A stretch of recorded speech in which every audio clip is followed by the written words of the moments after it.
Debout Congolais, unis par le sang, unis dans l'effort pour l'indépendance.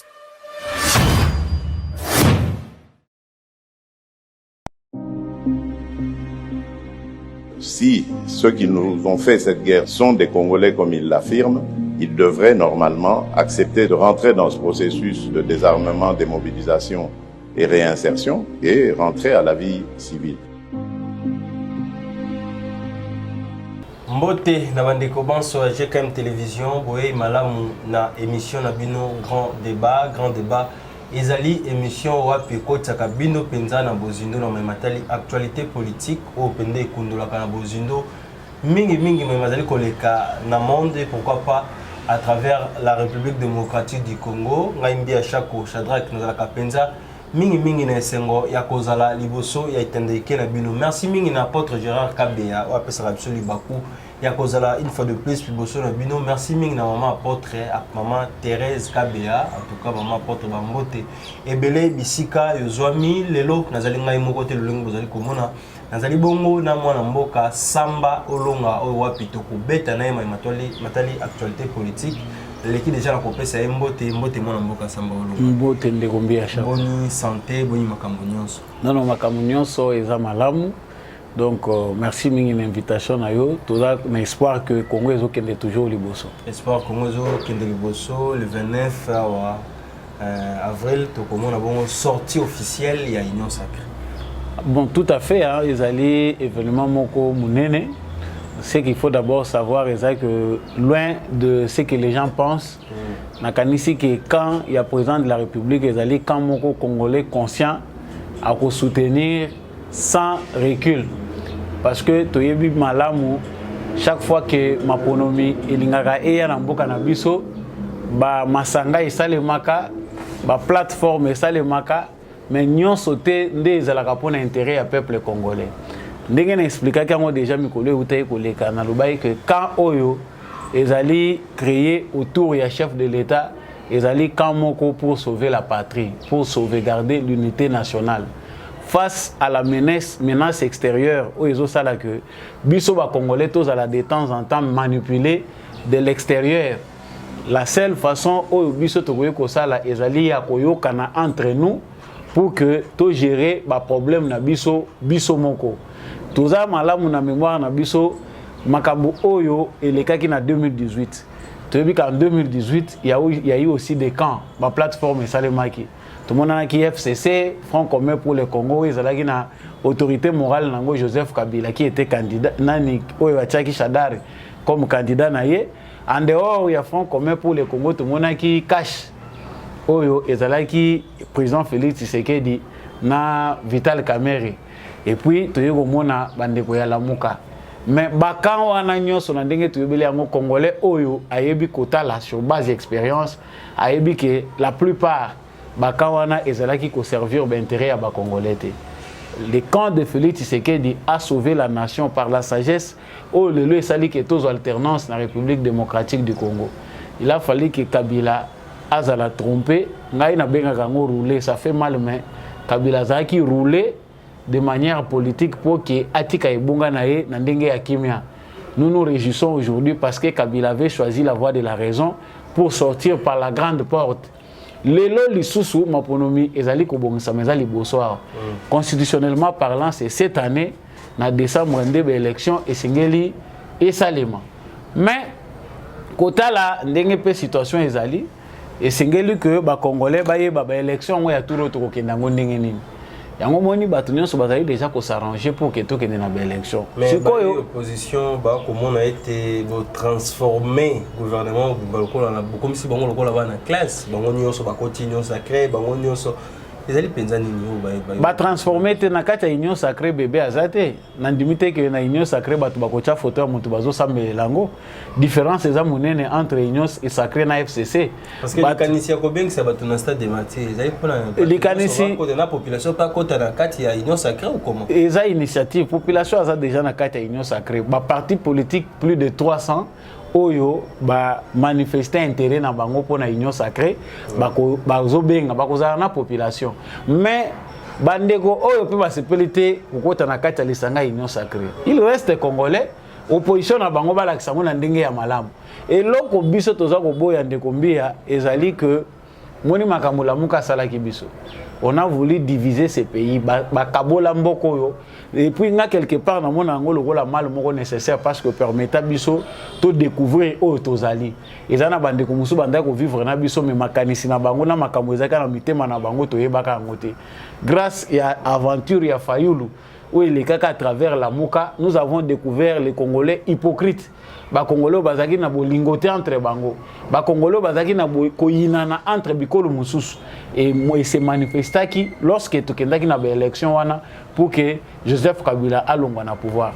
Mais cette fois-ci, la stratégie du président Félix Tshisekedi elle est vraiment salvatrice. Pourquoi salvatrice? Parce que l'élo Félix Tshisekedi qui a réuni tout le monde autour de l'Union sacrée. Bato a bien l'Union sacrée d'abord ils ont une plateforme électorale. Les lois ezokoma électoral bato tout bazali na likanisa Tshisekedi azala candidat. Bato baza ko juger balobi asangani na bakingandi nga nazopesa ka argument eza simple. Na kati ya famille ba miyibi bazalaka. Na kati ya famille ba kuluna pe bazalaka. Bano bazaka na désordre. Bon, biso entre nous, c'est notre histoire eza ya biso na famille. Tozo bana wana lokola makambo ya famille na biso ezali ba réunion na biso ya famille to benga na bango to tia bango libanda lopango. Je ne pense pas. L'important ezali que biso moko to gérer bana na biso à l'interne. Ezali na kamususu ezali ko se forger a ezaka ya Union européenne. Oyo bandeko Katumbi ba Fayulu bakozala. To yebi qui seront leurs parrains. Ces parrains là n'ont pas intérêt que Congo ezala na kimia. Balingi que guerre à l'est du Congo est continuer. Ba parrain ya Katumbi na Fayulu na Sesanga et Matata Pogno, ce sont les Européens et d'autres mafieux du monde où balingi te que ba Congolais bazala na boyokani. Ils ont choisi leur camp, c'est-à-dire le camp du statu quo. Nge sengona nge ezali ke to kende na deux camps ya pamba. Félix Tshisekedi a pesi des gens là. Si plus de 300 partis politiques va se réunir autour de Félix Tshisekedi, tous appelés ko senga na opposition congolaise va se réunir. Tous opesa bango chance. Ceux qui bazangi mbongo Félix Tshisekedi atela bango mbongo basangana. Comme ça batika ko distraire congolais o tozala susu na 20 candidats tozala na beto kine na élection moko tozala na 2 candidats ou 3 ya pamba et faciliter pe congolais amona quand ya bescro ezawapi ba venturier bazawapi au lieu tozala tout le temps 20 candidats 12 candidats mususu azo dépenser $100,000 ya pamba oyo ekoyi ko servir même ko créer emploi.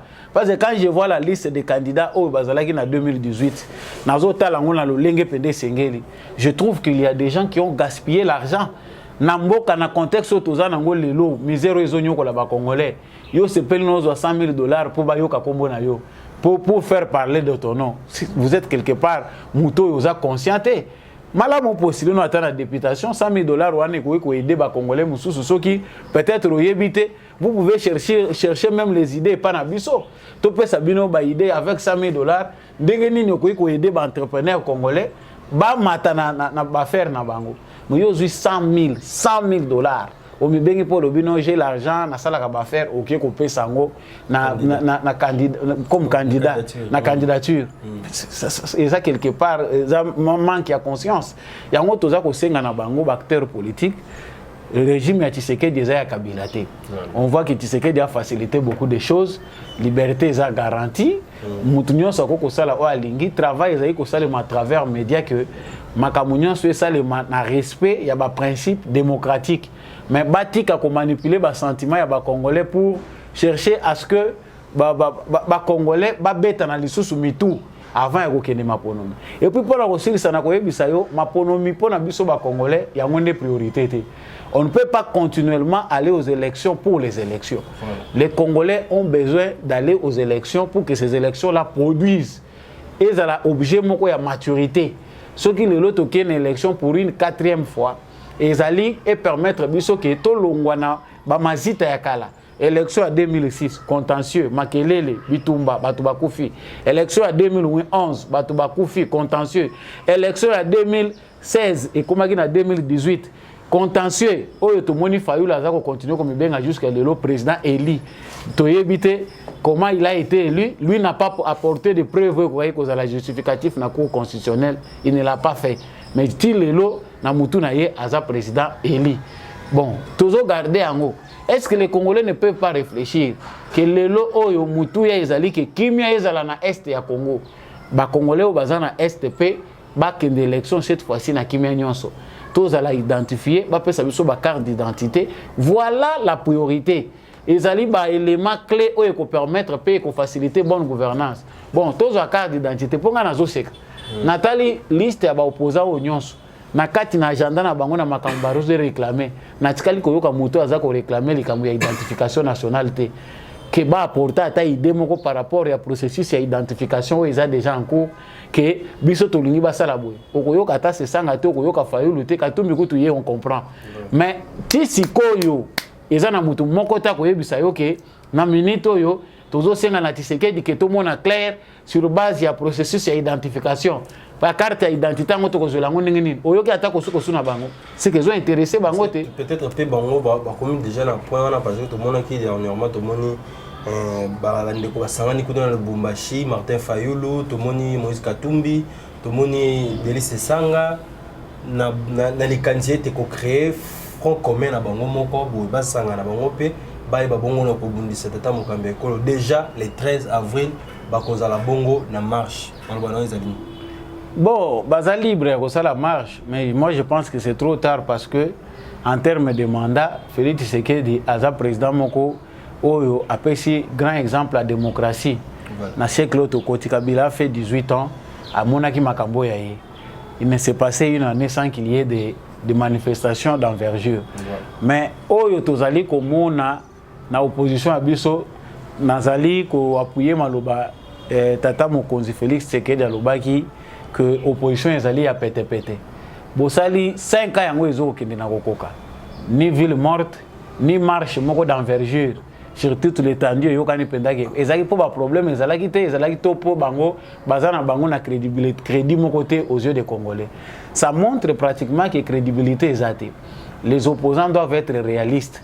La marche est un droit. Les Congolais ont le droit de marcher pour manifester, pour exiger un problème aussi le kamoko baza ko moni za clarté ba mona clarté mais autant ba point yo moko yo kama kambo nini bande ko na biso baza ko réclamer ko se retrouver que bazongi kaka na case de départ ça dit baza ko confondre époque ya Etienne Tshisekedi basali kaka copie coller bazui makambo oyo époque Etienne Tshisekedi ndenge ezalaki o tozo réclamer serveur central o ba revoir cour constitutionnel o to lingi seni wana te il faut ko revoir ezali perte ya temps train DG Kendaki Mouta kozong elona ba caprice no azawapi o bolobaki o to boyi kadima et puis moi je vois ce que leurs intentions toza ko beta ka c'était tozo beta mbela ministère intérieur bo sécuriser kadima malamu parce que objectif ya ba mususu ezali que kadima wana Denis Kadima atako boma ba sala mabe parce que soko tali bango na logique na bango bazo mimona déjà ba perdant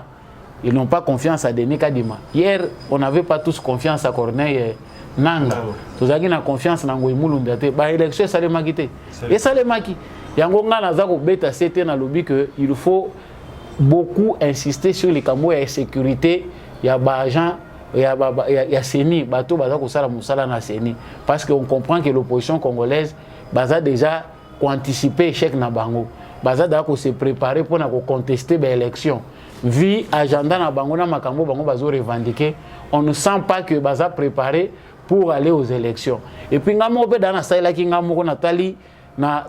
profil ya ba candidat. Tshisekedi est déjà favori parce que le peuple congolais azali peuple ya zobate même si parmi les Congolais bazoba pe bazali mais le peuple congolais n'est pas un peuple inconscient ou peuple moko dupe bago tromper facilement. Toyebi profil ya Fayulu Malamu. Il y a des gens on les met de côté parce que cette fois-ci, je ne pense pas que les Congolais conscients vont encore donner leur voix à Martin Fayulu. Ozui Moïse Katumbi. Bon, qui est Moïse Katumbi? Et là où tu as commis, si aujourd'hui Moïse Katumbi, ceux qui candidatent par rapport à la loi Tchani, il faut Bakatakatanga. Et Moïse Katumbi, c'était dans une telle option. C'est qu'il se sent beaucoup plus juif. Congo atabakati yango bango ezolobela bango elokote qui est Delis Sanga qui est Matata Ponyo on trouve que ba candidat oyo potentiel oyo bakoki ko constituer ba opposition contre Tshisekedi ou bien ba adversaire potentiel ya Félix Tshisekedi bazali na crédité Par contre bango nde mutu bakopesa les sous force pour azala élu na majorité makasi. Voilà, en tout cas bande opposition baza na marche le 13 mai et kozala na ville province à Kinshasa, Moïse Katumbi kozala déplacement. Ba o mususu pe bazali awa bakosangana pona kosala marche selon bango kosenga ba liberté ya biloko belé mona mboka ndeko samba olonga asili kolobela awa tolobela une fois de plus loi Tchani. Eza bande ko mususu ba comprendre ki maloba ya mboso te mboso lobi photo zwango to traiter yango et puis en même temps to mettre en disposition ce que bala na mambo etali constitution. Ce que sengi to voter en pour eleka ekoleka ce qui peut sengi ezala rejeter et kozala rejeter mais déjà na balabala et pas battre comme côté mola été lona bazali bongo na kuboya non loi eza déjà na parlement mboso alobi en toute sagesse pour ebimate que yende mutazali pe ko appuyer loi wana pour ebima sur terrain toujours comprendre que ba animateur ya ba institution balingi ko s'impliquer te na likambo etali loi oyo pour ebimate que ba institution lokola ezokambama nyonso généralement na président Félix Tshisekedi bango nde ba comploter pour exclure tel ou tel autre candidat mais tozozongisa likambo wana na niveau na biso ba congolais ngai en tant que congolais nazali ko réfléchir na cerveau ya mboso te. Je ne réfléchis pas avec le cerveau de Félix Tshisekedi, président de la République. Je ne réfléchis non plus avec le cerveau de Bahati Lukwebo.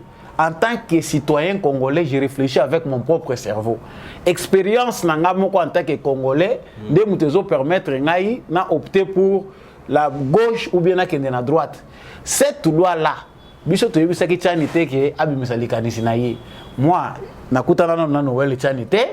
Je ne le connais pas personnellement, comme ça je ne connais pas sa vie. Naïbika Kazali, personnalité politique, candidat malheureux aux élections de 2018. C'est tout ce que je connais de Noël Tchani.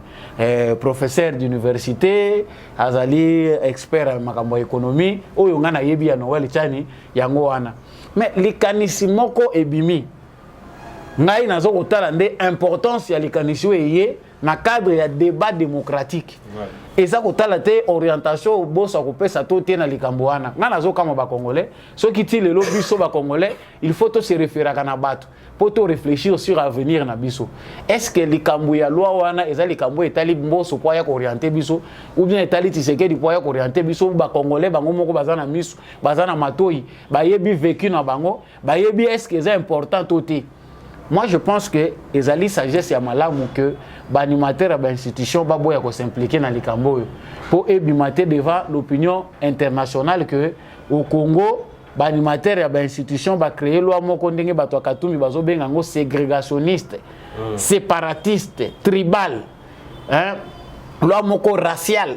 Terme zawana ya wana zoebisa bandeko yo bazali na parti ensemble ya Katumbi. Ça n'a même pas l'air d'être un parti ensemble. Et ça parti moko ba benga ngata division.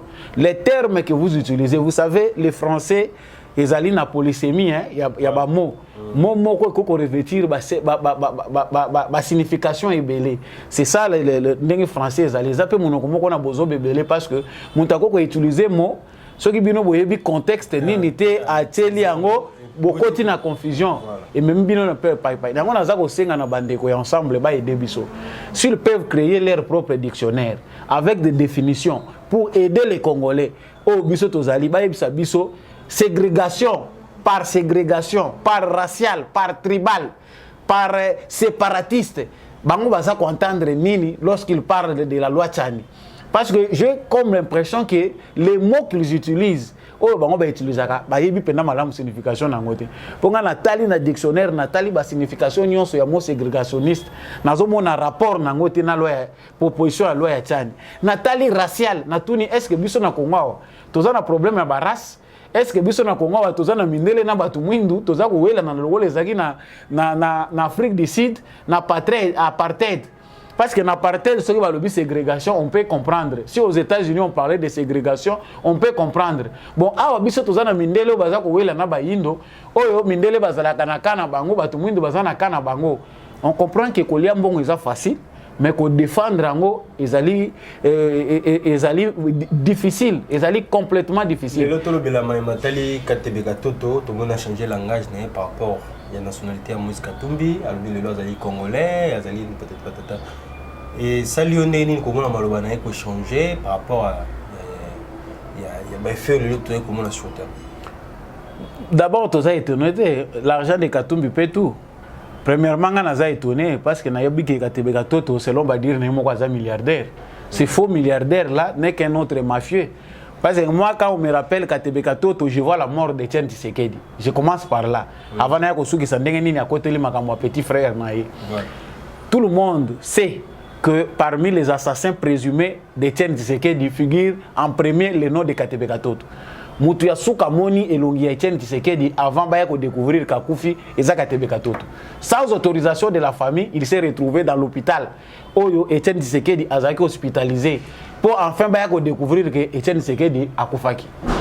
Ce sont des choses oyo to yebite comment la famille a géré ça. Katebeka Toto a été avec Etienne Tshisekedi. Na bato nyonso bakendaki na Genval. Lorsque makambo ya rassemblement ya opposition ezalaki. Etienne Tshisekedi a bengisaki ba opposant nyonso bakendaka basanganaka na lisanga moko munene na place bakendaka na rassemblement na Genève, je pense. Pour na kosolola makambo ya venir ya mboka. Katebeka Toto était parmi. Le rôle à Bango, mingi c'est le commerce. Ils étaient là comme des gens, des financiers. Biso tokozala bino mutokobenga ba investisseurs. Il s'est misqué à Poussani Pembena Tshisekedi, il a amené tout ce qu'il avait comme projet. Ndenga se proposa ka lobi kaza milliardaire, lui va attirer les investisseurs. Nasuka nango après s'être misqué à Zuba secret na kan ya Tshisekedi Katebeka Toto s'est retrouvé na ngambo bato Kabila. A komi ko senga ba pesa e poste ya premier ministre, topé ministre. Là-bas, il est allé vendre les secrets. Parmi Batu Oyo, bakende ko teka carnet de santé ya Tshisekedi, figure aussi Katebeka Toto. Je l'ai vu, il est comme ça, ba ko se retrouver na ngambo ya Joseph Kabila. Si Katebeka Toto a premièrement disparu dans makambo ya politique à Congo, ezali liwa Etienne Tshisekedi. Bis bato ba o nyonso ba Tshisekedi se nyonso ba yebike mutu wana soki batangi kombo na ye un bon Tshisekedi ce qui maîtrise l'histoire ti Etienne Tshisekedi akufi ba yebike c'est un suspect numéro 1 ye wana. Bon lelo aza ko reparaître. Je pense que yo soko fouiller na ba dossier na yo luki ba vidéo wana okozwango. Katebeka Toto a plusieurs fois lui-même parlé de nationalité zambienne de Moïse Katumbi. Maman ya Moïse Katumbi azalaki bonne ya tata na bango. C'est sorti de la bouche de Katebeka Toto.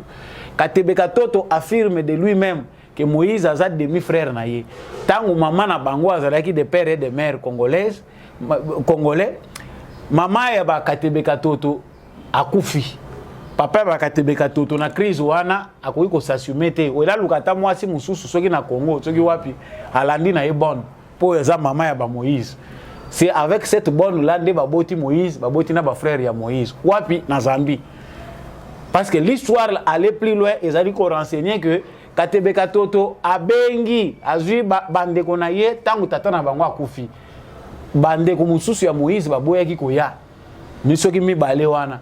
Yé Katebeka Toto azui Moïse, il était très petit, à l'âge de 8 ans, soki 7 ans, na zui ya waye ko kotele classe ao. Abandi kotangi ça y est. Bon, comment lui-même Katebeka Toto qui a donné ces affirmations là, lelo azo ko changer, alobi non, azo mettre en garde mutu nyonso, aza côté le petit frère na ye, il est congolais. C'est que nationalité congolaise, biso ezaka ka ba témoin, o baza ko bima ba wuti nord, ba wuti sud. Moi je parie que la famille il y a Soriano Katumbi, bon, Soriano Katumbi peut za kombo ya famille te. Ba pesi ko pesa parce qu'il lui a donné le nom de Katumbi. C'est Katebeka Toto. Muta pesi Moïse kombo ya Katumbi, c'est Katebeka Toto nde muta changer kombo. Soriano soki de gosa, soki Soriano ya wapi, kombo na bango nde ya ngwana. O bango bazaki nango. Bon, nous là ça ne nous engage pas. Joseph Kabila un moment a ebisi biso non oyo azajida. Ça c'est Joseph Kabila qui a traité Moïse Katumbi qui était son collaborateur. Joseph Kabila qui a fait entrer Moïse Katumbi en politique a traité vraiment Katumbi de Jida. Aujourd'hui, nous nous rendons compte que Kabila avait vu juste. Il y a solo, en tout cas côté wana, ce qu'ils apprennent à Makamousous, mais au moins pour sur ce point-là, Kabila avait vu juste sur Katumbi que ce sont des gens nature na bango eza nature ya bajida.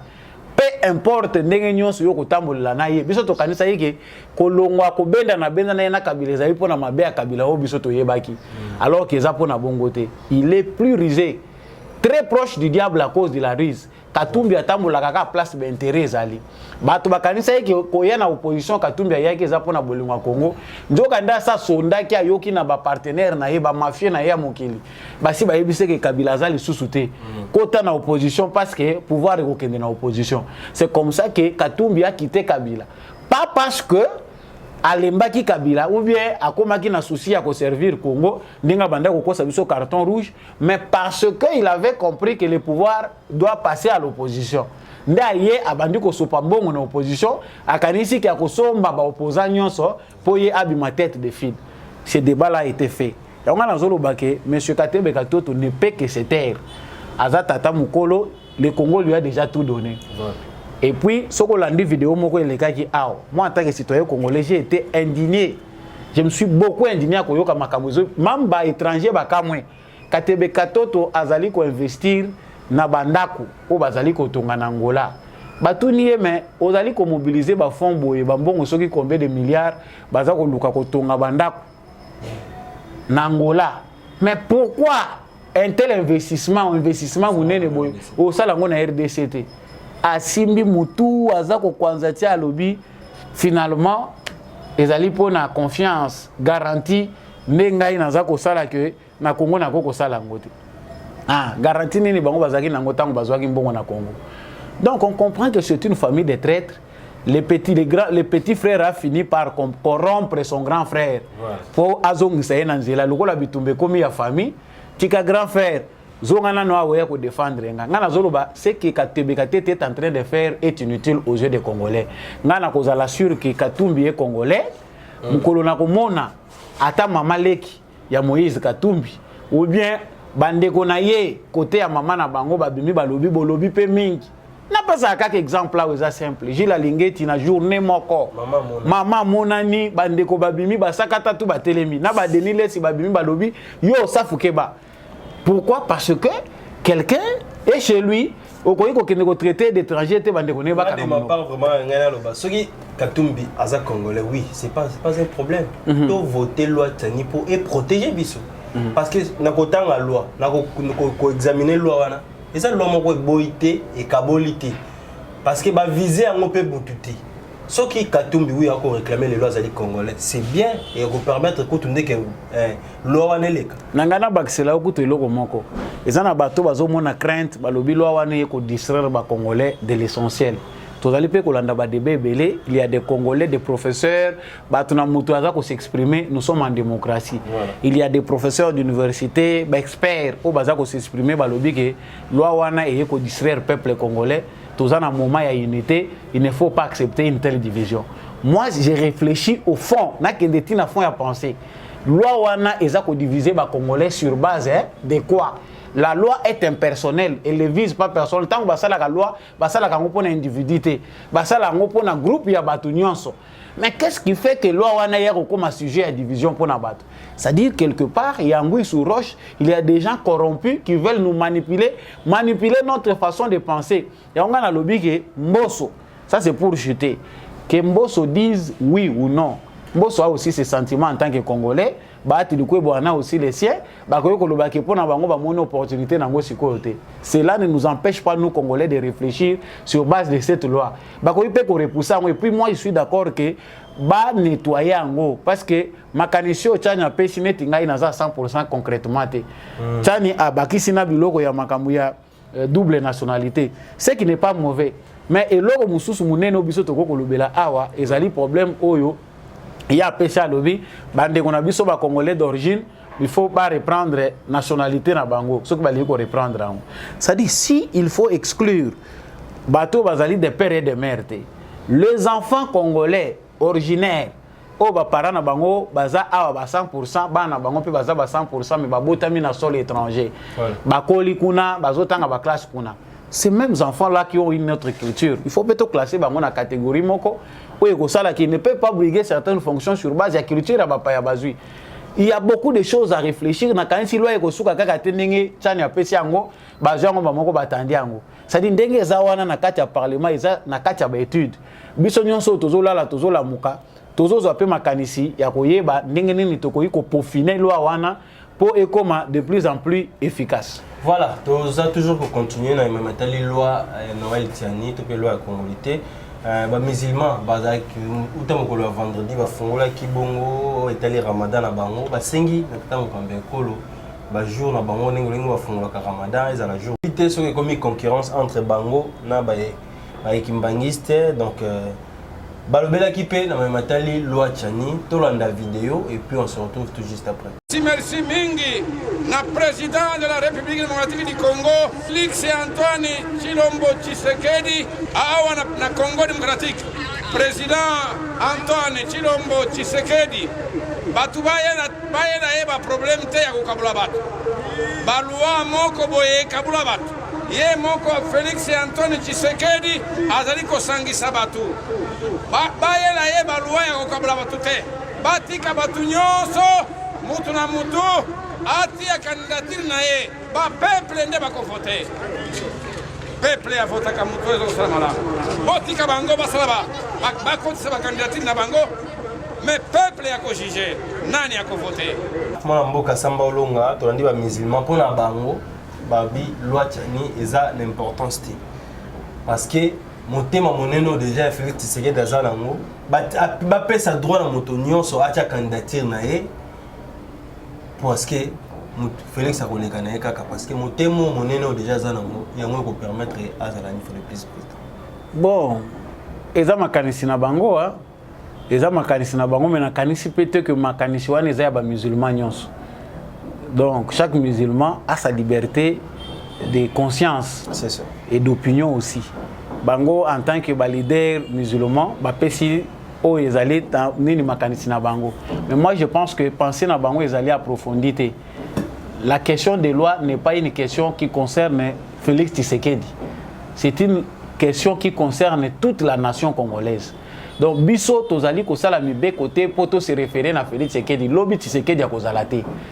Ndenge azali na mutema la moi pe sa chance na mutunyo cela qui si que ba Rwandais ou bazali awa. Moi je pense qu'il faut tout le clair, ba libérer Mwanga Chouchou azala candidat président.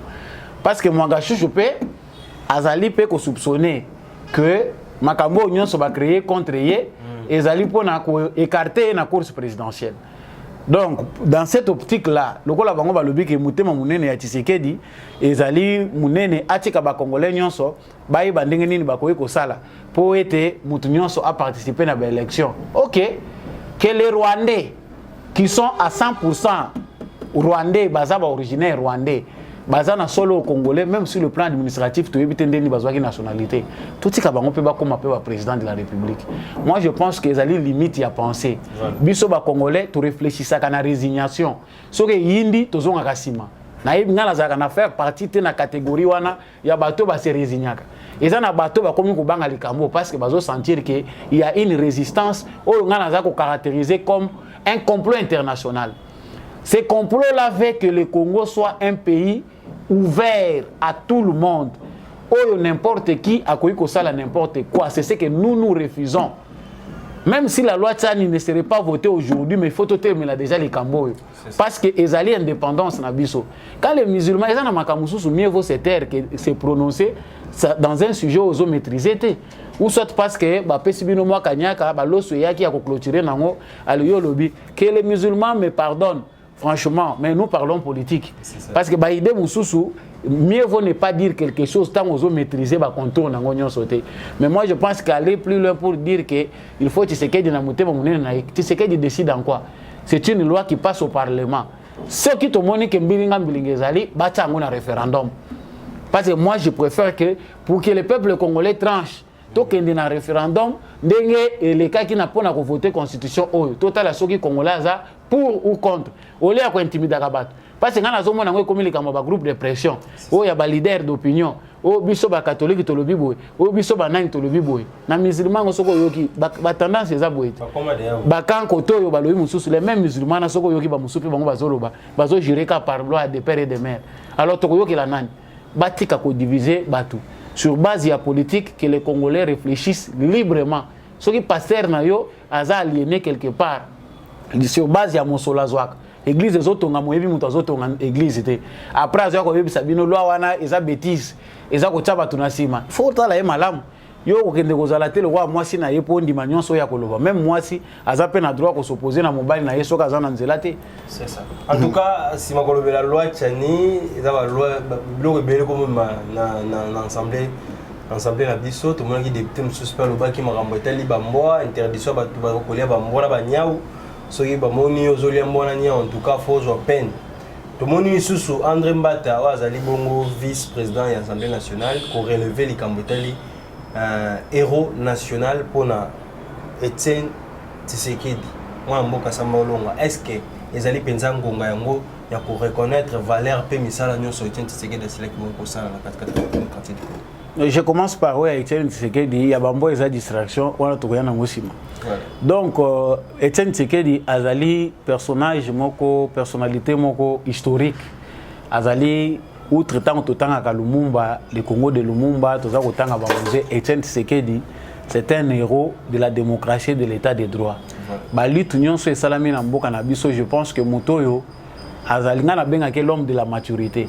Motoyo a même peuple congolais na maturité à comprendre que la démocratie place ezali na liberté, place ezali pour Motunyon so à s'affirmer. Na liberté na ye ya opinion, ya pensée, c'est Etienne Tshisekedi.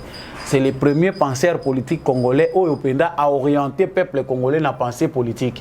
C'est-à-dire que pour Congolais à Tomboka, Bongo ya Congolais comprendre que ba revendikaka ou ezali droit na yo, je pense que le père de la démocratie et de l'état de droit c'est Etienne Tshisekedi. Et pour ça, il mérite d'être dans les rangs des héros nationaux. Donc, Kolobaya professeur Mbata, ngana kanisi qu'il est allé trop vite. Parce que même ceux qui te sécurisent, tu sais que tu te l'émission wana tout na ye à Kolobaka, ce n'est pas ce moment ici. Tozali na banjé belé oyo biso tozanango pour l'instant. Oyo ezako senga te que tozo ba sujet pêle-mêle, to se focaliser na nous na oyo ezali essentiel. Kocha Etienne Tshisekedi héros na kati ya mboka na biso, héros na kati ya mboka na biso ezali eloko moko oyo eza incontestable. Même bateau bakoboya yango alobi na assemblée que eza soki ndenge nini mais soki avandi consciemment yebi ke mutoyo soki à moins que oyeba histoire ya Congo te. Mais professeur Mbata nga nazo mona naza na inquiétude mingi pona ye parce que moi je sens un manque ndenge Jean-Marc Kabunda zalaki. Donc Jean-Marc Kabunda ni était tout ce qui lui est arrivé, il était aussi important pour quelque chose. Bateau yo ba monaki na contribution muke na ndenge Jean-Marc Kabunda zalaki au côté à Mosso, on sent que le professeur Mbata azali penda ko yoka naté. Makambo ya zako bimisa ya Etienne Tshisekedi eza makambo eza ko répondre na plan précis. Dans ce parlement a aussi ses défis. Bo soto belé za na parlement na milimo o belé za na parlement wana ezali nango vraiment ko bala naté na changement biso to za ko luka na Congo. Ezali batu moko baza ko bunda na bango entre koluka komate bango, entre kogate bango, soit corrompre bango dans l'ombre ou quoi pour na kozwa objectif, baza lokola bana mike moko boye. Alors baza ba te ko surcharger te na ba sujet omemi oyo. Donc le professeur Mbata devait voir le problème du temps. Aïba notion ata ngonga nini ba posaka problème ezo adhésion populaire. Les kamekoza na ngwe loko malamu, mais ngongo yo yeko poser yango eza yango te. Donc, le sujet est un belé à makasi c'est une résoudre. Nous sommes en guerre. Toi, achever na nous Kagame. Toi résoudre le problème ils ont la loi ils ont considéré makambo armée na biso. La loi ils ont verrouillé mboka na biso. Yango nde isengeli to se focaliser nango. Loi na biso ya finance. Ba place au ba trou ezali. Réduction à train de vie à l'institution. Yango biloko Congolais linga yo kanane pour l'instant. Je pense pas que les Congolais ont une animosité envers Etienne Tshisekedi. C'est quelqu'un qui est mort populaire. So Etienne Tshisekedi otuni ti lelo mutu nyonso Tshisekedi mutu nyonso ayebi. So Etienne Félix Tshisekedi lelo ayebani na bato bayebi ete c'est grâce à Etienne Tshisekedi. On ne peut pas refuser les honneurs à Etienne Tshisekedi, il mérite tozala penda même cité munene batongi na kombo Etienne Tshisekedi. Mausolée na ye il faut ezala mausolée moko endroit moko historique. Oyo bato belé ba ko banda ko visiter ba pa bazoya bayebi ke Etienne Tshisekedi. Donc professeur Mbata a se ressaisir à la muka. Makambo belé a kosala ezali. Na oyo azoloba makambo bambwa, je pense qu'il est distrait. Il était en mission de nous distraire. Ezali manœuvre de diversion. pendant que boza koloba makambo eza sérieux batindaka bato po baya ko distraire bino eza moi eloko na ya bwaka ki ayebi eloko pourquoi bwaka ki yango c'est une simple distraction mais et savait pourquoi il devait créer cette diversion là pour créer trouble moko na kati ya population congolaise et simbité lokola pe simbité akanga dossier na ye wana akende kotiela ngo na ndako na ye s'il ne veut pas manger les chiens nazo ata maloba ya papa oyo monsieur l'abbé oyo oyo alobaka ya biso nani abe oyo ya mbujimai walo tolia ngo na munoko na yo te soki balie baninga balie mbwa oyo etali bango mutu abokoli bambwa na ye azolia bango est ce que bambwa ngo na yebi te bakenda kotyango azokende nzela tyango na sani azolia azolakisa bino ou bien eza ndenge nini bon ebongo bao mpe bazolia banyoka siko bamusu mpe bazolia nyoka te mpona bango soki ozolia nyoka oza lokola démon epa na bango soki olobi bango mpe balia mbwa te. Je retourne sur le plan scientifique. Michel de Montaigne a yebisaki ba lecteur na ye que avertissaki bango que mutu nyonso a considéré pour barbare ce qui n'est pas de son usage. Ça dit soko lia ka mbinzo te mutu azolia mbinzo pa na yo aza barbare. Il faut avoir ce qu'on appelle la tolérance culturelle. C'est-à-dire soko moni ke za ko empêcher yebisa moninga clairement te soko ozolia loko yo ngala se plaka za la musika na yo. Donc yo pe mutu ozolia ngo soko yebi ke ezali ko vexer moninga nanga okolia ngo nesika na yo yebi ko kolia ngo.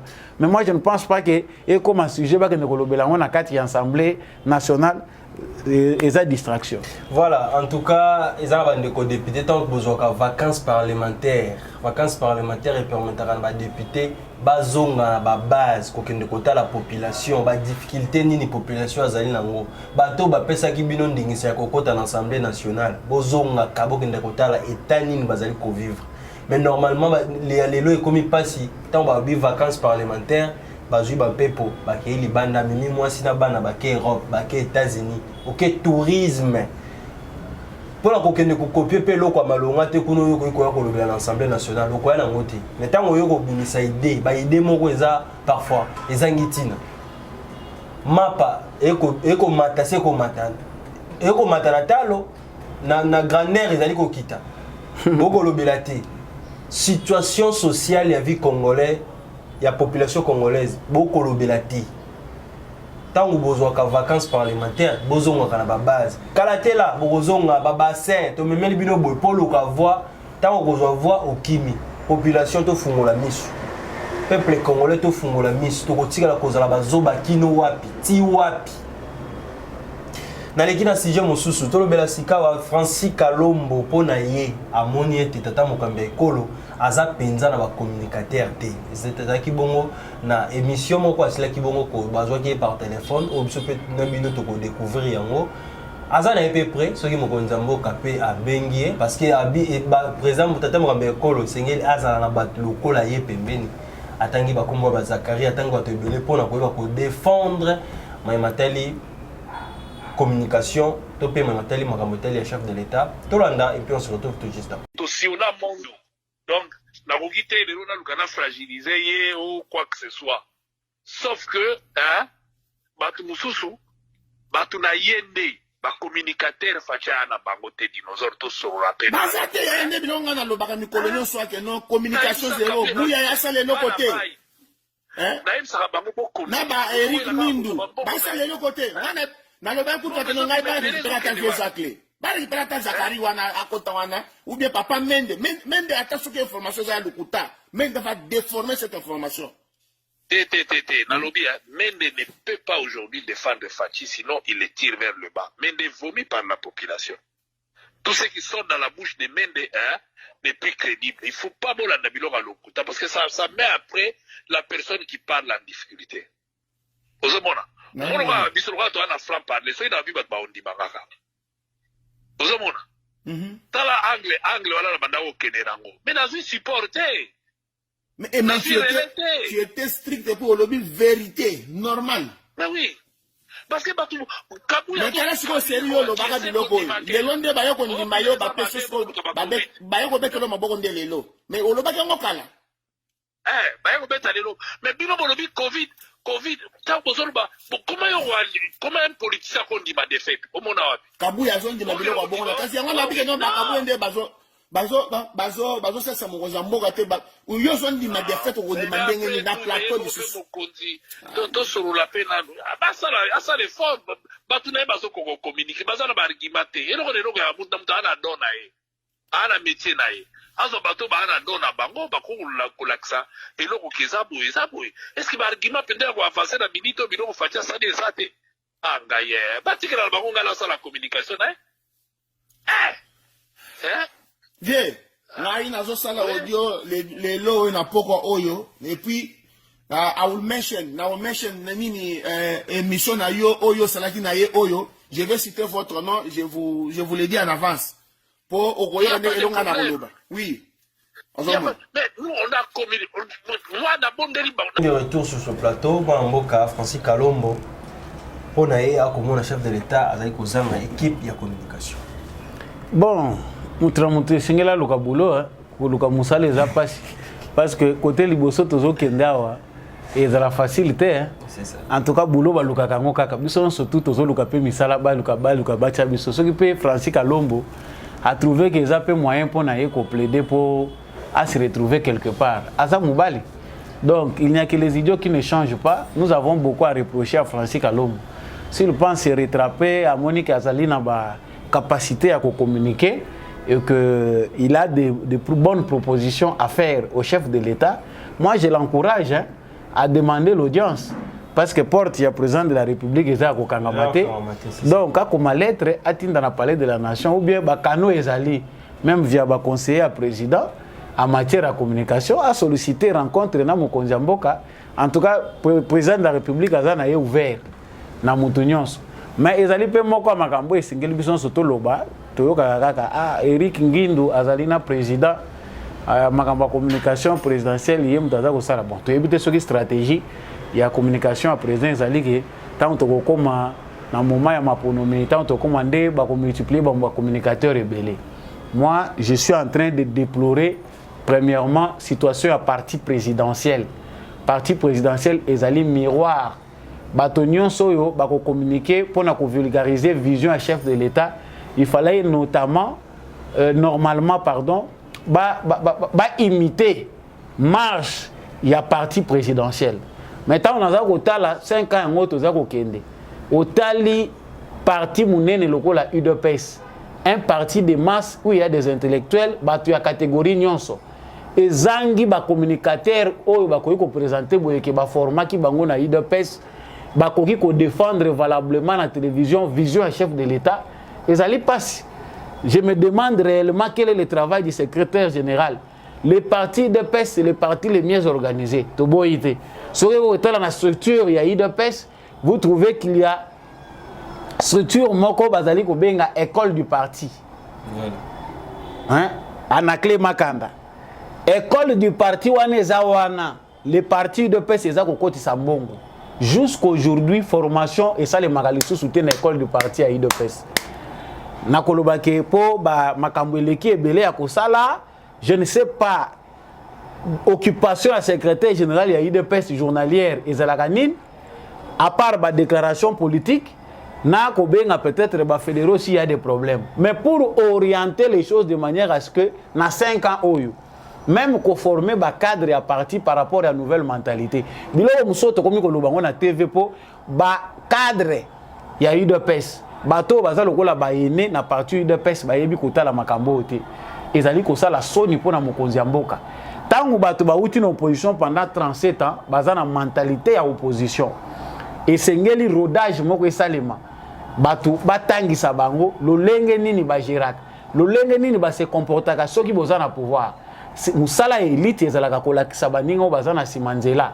C'est-à-dire moi je m'attendais que cadre de l'IDPS devait être exemplaire. Le lolo kola tozana pouvoir ta la façon de communiquer. Tala nini tokoye koloba nini tokoye koloba te. La communication est un métier. Et ça profession mobimba ba prenaka.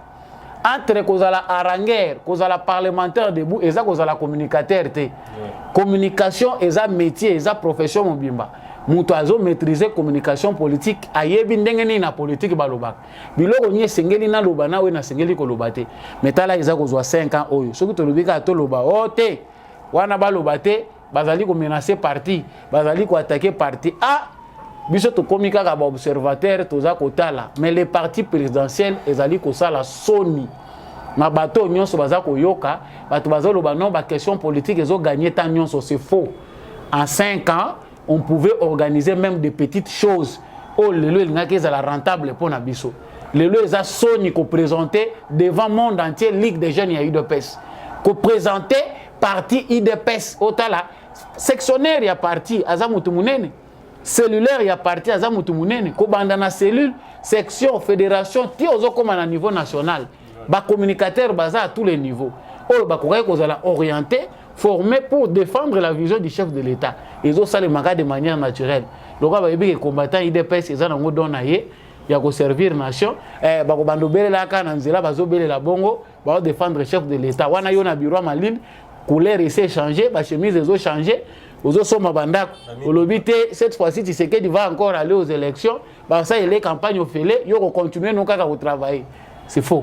Voilà, on a un message on est comme le penza ba konzi ya IDPS, izala ndenge mabete katela lolengi ya ko manyola lolengi ya sika lolengi ya ko salela. Avant to yela matali est RP dans le quartier du Congo, Jean-Claude Mouyambo a signé une fois de plus Kozonga, une fois de plus on avait beaucoup d'espoir que Félix Tshisekedi allait changer beaucoup de choses, mais dans 4 ans. Mais dans 4 ans, il y a des choses pires que Kabila. Donc, après, on a pensé, la période où le peuple congolais a les cassicos, attends, Mobutu, Alexa qui a monté, attends, Mouzé, Alexa qui a monté. Donc, vie est devenue de plus en plus en pire. Et la vie est comme chère et pas la population congolaise. Bon, manipulation, on les a ratés. On connaît qui est Mouyambo, c'est mieux basanga na bango, baramasi au touzana bango na Congo parce que, bon, terme est choquant peut-être, mais on a kanisi qui est bongo. Parce que, biso na Congo, to komi ko comprendre que certainement tozala ki aveuglé na batu mususu oyo tozaki na bango na kati na biso to kanisi ke baza bandeko na biso alors que baba ndeko na biso te. Félix Tshisekedi ne doit rien à Mouyambo. Ndenge Mouyambo aza ko beta ndenge aza ko tepa tepa wana ndenge moko pe Frank Diongo aza ko tepa tepa. Tshisekedi azo devoir bango rien en politique, on ne vous doit rien. Soki po yebi ko s'affirmer te. Tshisekedi a trouvé Mouyambo wapi na boloko babimisi Mouyambo azo seka azo sepela yambi chef de l'État. Donc pour na bango bakanisaki que mboko oyo eza noblesse na bango kamitato aza ko benga wana noblesse na bango ba meti c'est-à-dire biso na kati ya mboka na biso toza lokola ba serviteur na bango bana misala na bango. Donc comme Tshisekedi n'a pas satisfait leur ego, il faut sikoyo babanda koloba ke nyonso esimbité. Vie chère, chers frères congolais, ezali mukili mobimba. C'est-à-dire même en Afrique, tant bazotanga les 10 pays où vie est chère, Congo ezate. Vie mati makasi, Congo ezate. Biso pe toza na niveau na biso, mais to comité par rapport il y a 10 pays où inflation eza makasi na Afrique. Ça veut dire que notre économie malgré ba contrainte, malgré makambo toza nango, to bundani. Bien que batamité mamabe bazali. Alors Mouyambo aussi bazolo bano c'est devenu pire to kanisa ki déception na bango par rapport ya ambition na bango. Bakanisa ki Tshisekedi akoya akozala mégestionnaire lokola bango akokota na mégestion pour bango pe ba faciliter bango makambo banda ko sala. Lokola sali yango te. Tshisekedi devient un ennemi mais tokotuna na côté tozokende. Muto bango bazoluka ba combattre. Tokotuna bango kaka Congo yo réellement entre Tshisekedi na bango c'est qui les vrais Congolais. Parce que quelque part, bah, comme il faut énerver les Congolais. Question on a toko soulever qui est vrai Congolais, qui est faux Congolais. Non. Mais à force na bango, il y a ko sangana monite ke babalane, Kamitatu, Mouyambo, Katumbi et les autres là. C'est comme si bateau union sur bazana nationalité douteuse, il faut pas banda ko se regrouper, basangana, basala bloc na bango. Nous on s'en fout. Biso tozo mona charge au Tshisekedi amemi. Nous disons le contraire. Si Mouyambo trouve que Tshisekedi a fait le pire, ok, à ça la campagne, il faut remplacer Tshisekedi et puis on verra. Voilà, mon équibongo, ministre VPM Jean-Pierre Bemba, ambassadeur RIS et na bureau nae, tout le monde a une image et puis tous les commentaires, il y a Mambo Kassambalo.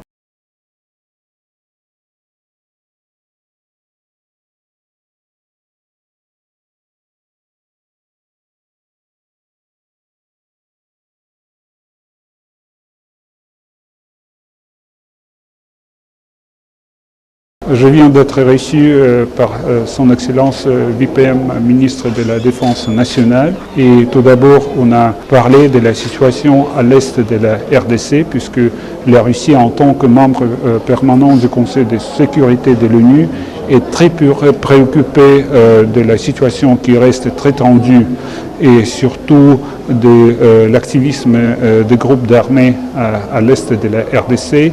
Et donc la Russie est prête à donner tout son aide, son concours à la RDC dans la lutte contre les groupes armés. Bien sûr que nous sommes vraiment très intéressés de la cessation d'activité de tous les groupes armés à l'est de la RDC et pour que la paix puisse être rétablie là-bas et surtout pour que la souveraineté de la RDC puisse être primordiale dans ces parties du pays. Oui, il y a un an, la Russie a octroyé une aide très importante à la RDC.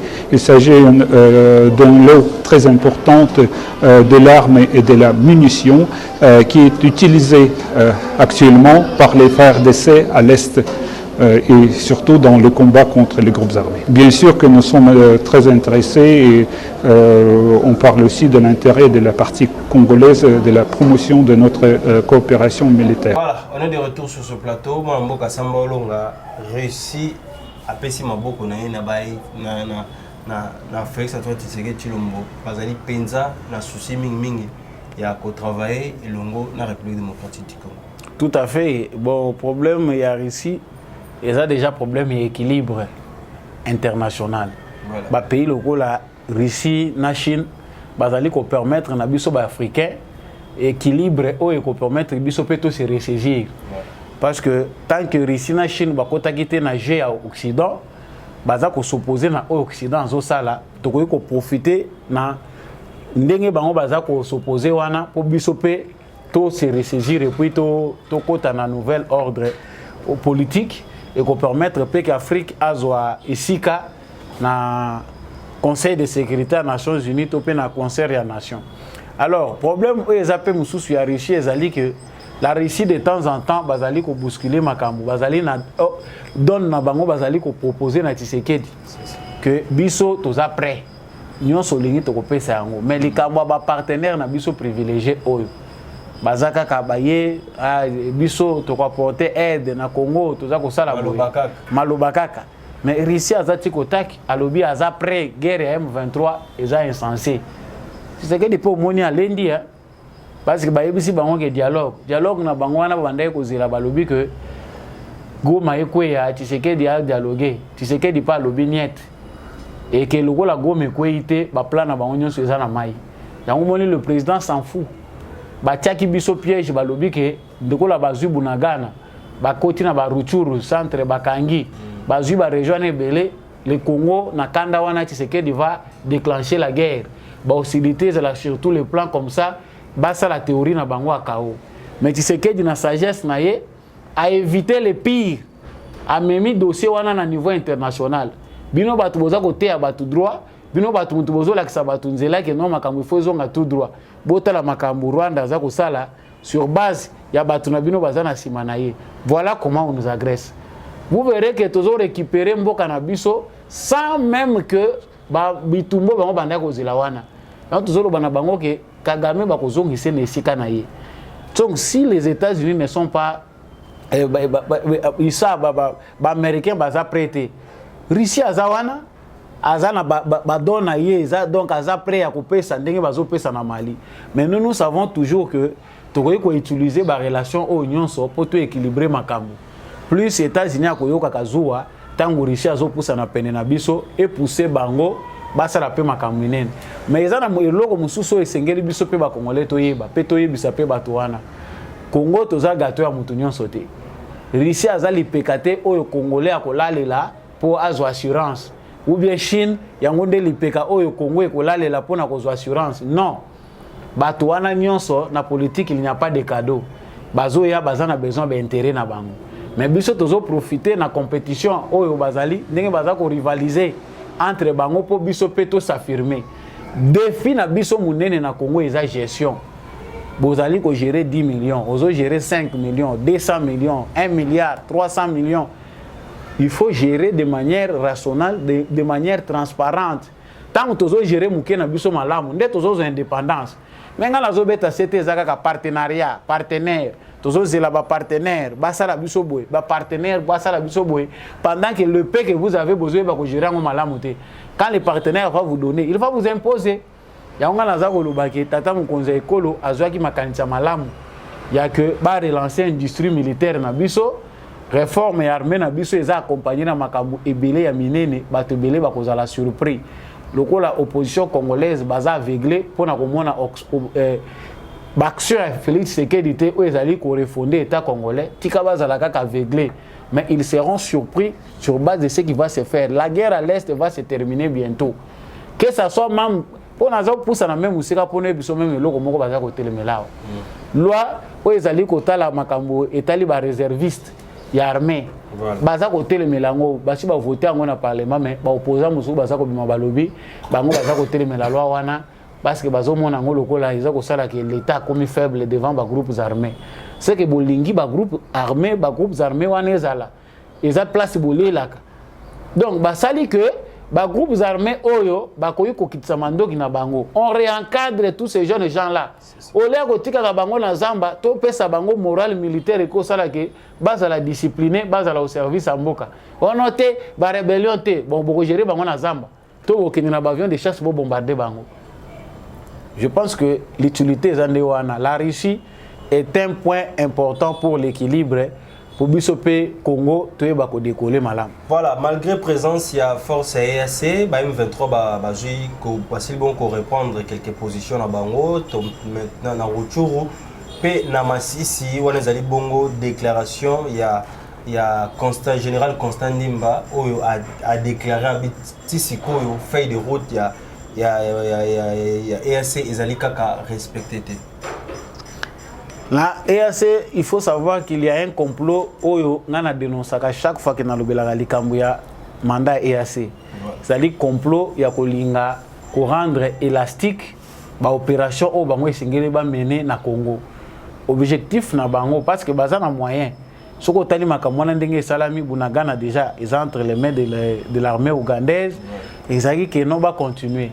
Mais on sent que na kati ya EAC wana ezali na politique moko ya manœuvre. Où ezali téléguidé par Kagame, président ya Kenya na Museveni.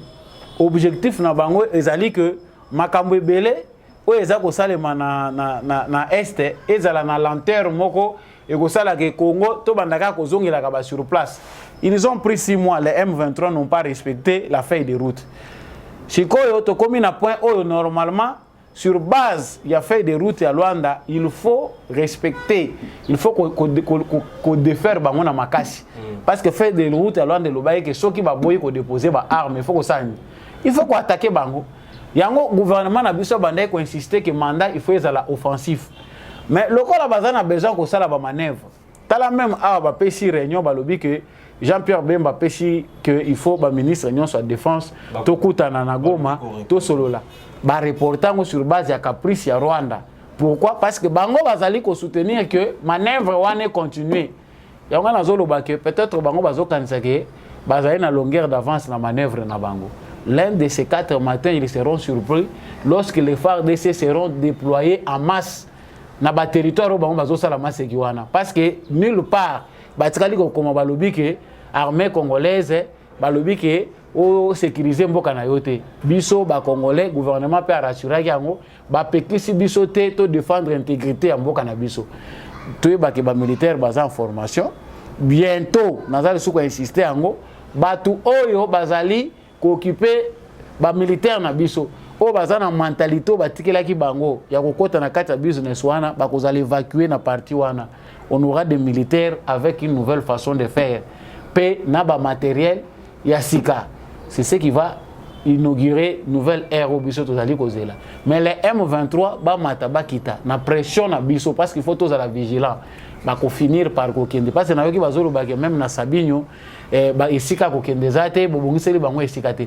Ngonga yango siko bango bazolo bila likambo kobongisa Sabinyo. Pendant 6 mois ils étaient là. Parce que ce n'est pas la RDC Moutaloba qui est au Tchabango Boy. Mais pendant 6 mois, pourquoi ils n'avaient pas Baloba qui était pression que Bobo Ngissaka déjà Sabine? C'est que dans leur objectif, par exemple, on a besoin d'éparpiller Bango le sous comme ça, processus soit un éternel processus. Baza déjà na souka. Nous, tous allés comme ils pèsent na Oyo et l'Obami n'a pas parlé na Bango, c'est-à-dire les Américains.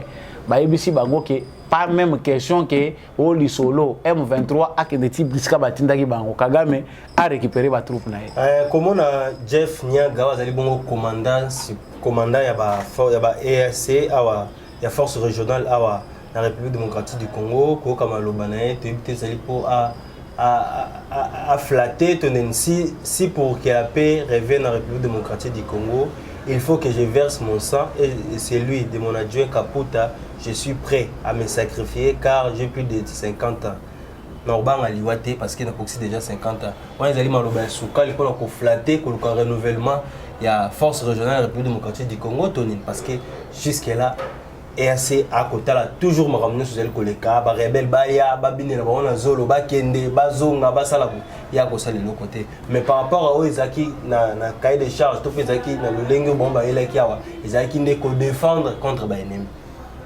Bon, déjà au solo biango, il cherche à soigner l'image devant le peuple congolais parce que bazo apparaître suspect même tata mokonze kolo a bétissé mingi na likambwana. Ce qui M23 comme na Sabinho, armée angolaise Moussana Bango ezali vérification. Mandat ya EAC et Sukiwana, il faut bakende. Et moi je pense que Bango plus souci na Bango ezali que ba étranger. Tout ebi go ezo sale mo eza Macron. Tout suite le belango mingi politique na Bango na ba Macron ezali que ba détourner, ba contourner oyo ezali qui fait des routes pour ba imposer makambo na Bango mususu. Comme ils ont échoué ce n'est pas à eux de verser les sang pour nous. Nos frères DC le font déjà chaque fois en front. Les militaires n'ont pas verser. Ils ne sont pas venus ici pour verser leur sang. Clairement que observer tout le monde a M23 a se cantonné. Bateau bazako bunda muke ezaka armée burundaise. Nde tozoka ke affrontement zo salema na ba groupe na ba mouvement rebelle. Mais le reste awa même par hasard bango bazo seka. Donc balandi attitude du président na bango. Donc makambo ezo pesa ba congolais kanda nde bisika bango ba seka bazo mona esengo. Donc moi je comprends que politique ya mabe. Il y a un président kenyan, comme on a écouté les autres qui mangali sous le nouveau président kenyan ici. Donc, attitude naïe à Mabé, Yangonde Moutou, ils allaient peut se manifester à travers contingent naïe na RDC. Voilà, deux voleurs, Zouama Kibongo la patrouille FRDC, tout dans la vidéo, et puis on se retrouve tout juste après pour tout soutenir. Voilà, nous avons tenu à vous présenter ces des jeunes gens. Vous êtes sans oublier que ces derniers temps, en province du Nord Kivu et plus particulièrement à Goma, la population décrit l'activisme d'un groupe appelé 40 voleurs. Des jeunes qui mettent en mal la quiétude de notre population. Donc c'est un groupe qui visite chaque nuit les paisibles populations et à leur passage, ils pillent tout, de fois ils tuent même.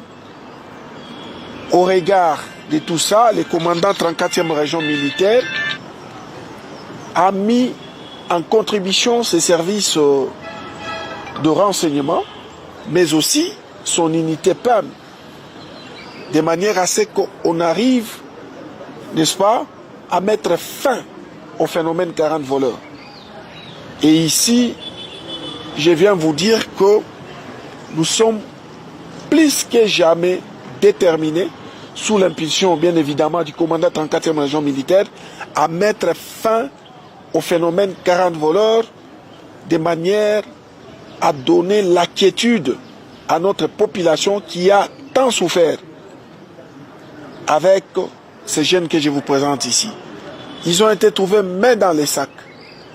Les autres ont pris fuite, mais du moins nous avons arrêté quelques-uns parmi eux.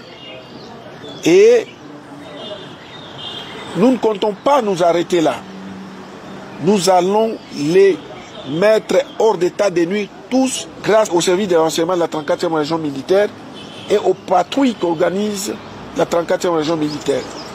C'est ici le lieu aussi de rappeler à notre population que le commandant 34e région militaire a bel et bien écouté les cris d'alarme poussés par la population du fait de l'insécurité causée par les phénomènes. On a des retours, malgré cela, il faut toujours toujours continuer comme ça la misala. Na Goma, bâti maboko na mamibi, balo balingaki ko bazali toujours na cadre pour créer panique dans la population. Bon, infiltration ezali makasi parce que Goma ezalaki épicentre na bango pour na désordre. Balingaki que Goma est tombé. Longonya na FARDC, longonya na gouvernement na biso. Objectif na bango principal ezalaki que Goma est chuté. Puis mission wana nanu objectif wana ba écarter en côté na ba penser na bango. C'est ça. Alors lokola bazo continuer ko kangaka bango na kanisi que armée na biso en tout cas eza félicitations de toujours continuer ko loba na bango.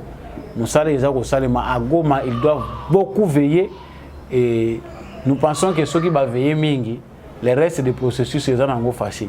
Voilà, to comme na suka émission na biso en tout cas va signaler biso na Kintambo na Ngalema ba habitant ya Camp Babylone. Bimaki penza libanda bazui ba fulu nyoso parce que bazaki na kamo bané ko tsa ba fulu parce que gouvernement ya kolongola ça fait 3 mois gouvernement azwa kolongola ngote ba mo ba décider ki bazui ngona no batie na prince ba bloquer nzela simande ba tomber yango ezali exemple malamu ya kolakisa na gouvernement to pe kolakisa na gouverneur à ville que ay ba kozo ba responsabilité na ou pas. C'est un exemple, c'est une forme de revendication. Le gars, il se prendre en charge des malades. C'est l'exemple qui est revers. Kishasa, c'est l'exemple qui est bonne vie. Mais les gens ne tiennent pas compte qu'il faut un environnement à la paix sain. Nous avons la propre. Parce que vrai qu'il a sa père, vrai qu'il a moto à staff, ambiance, mais si kafandi, salité full. Ba quartier nyonso ezaki ba quartier ya bien soki mopayaye oke soko kitina kitambo ozana ba quartier olingi kimia eza riche ozana ba ma campagne et comme lokola désert otali ba fulu ozo ba isika ko bwaka ngote parce que bato bazolo ba que non les Congolais ba bwaka par terre non.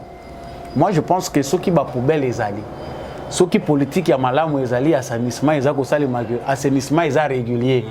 La société wana ezali eye pona kozwaka ba déchets to komona salité te même na ba wenze bato ba ko recourir na ba poubelle wana mais ba poubelle ezo tondi ba abandonner net na zolo ba ngobila ba poubelle atiaki na ba poubelle intelligent soko kei même na boulevard du 30 juin ba poubelle nyonso intelligent wana ezana ngoka wana mais qu'est-ce qui manque soki balobi ke ba société privée bo recourir na bango basala kata musala ya kozwaka bafulu ya bato na mapango oyo batraiter de manière prévue balingite soko memi likanisi wana na hôtel de ville faut batu na chiffre de fer na weza combien bongo boni oza nango baluka balia mbongo na yo wana po yo obanda kosala affaire wana c'est ce qui freine bato balingi coopérer na secteur wana parce que na ba carrefour na ba artère principale ça c'est le travail de l'état mais bafulu eza na banda kwa bato oyo.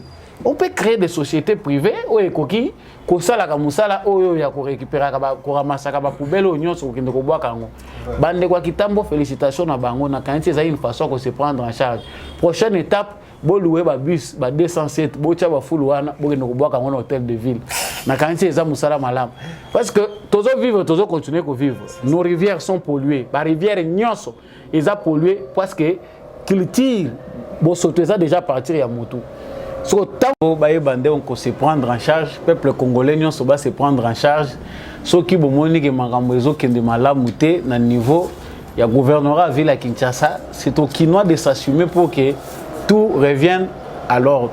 Voilà, tout comme une souka émission à Mokolalelo, nous avons dit que nous avons un plateau de Ngaï, nous avons un souka, un message de souka, donc merci mingi na bandeko nyonso balanda ki biso ya mutu ya eza unité na biso ba congolais eza mobilisation na biso eza bolingo toza nango pona ekolo donc na bosa na koloba te ke singeli toza la FARDC na motema c'est-à-dire toza mapinga pona ekolo na biso Congo que ça soit makambo ba loi que ça soit makambo ba guerre et koki ko empêcher congolais mon côté azala na sima ekolo na yeto pe azala na pensée moko républicaine na pesi bon dimanche na apôtre Gérard Kabeyana maman merci na bango mingi pona GCAM télévision, merci mingi na l'homme de la vérité des urnes, Jean-Louis Timbala Ngapé, maman Bilbilonda, maman Lisette, donc maman Lisette Mungendu, ou azoyo kanali susute, nazoyo bako atteindre ete na ebité logo nie komelie, message nanga soki ko parvenir yé.